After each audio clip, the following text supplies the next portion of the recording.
Welcome to this video. I'm going to be showing you how to factory reset Android. So what you want to do is open up your settings app. Okay, let me go to the home page of the settings app.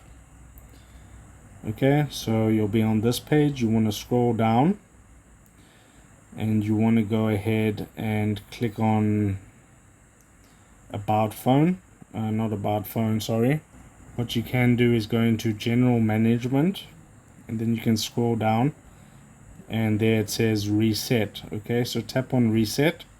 Now you get all these options, but there we go, right at the bottom it says factory data reset. You just have to go through that, enter in your password, and then your phone will begin restarting and factory resetting your phone.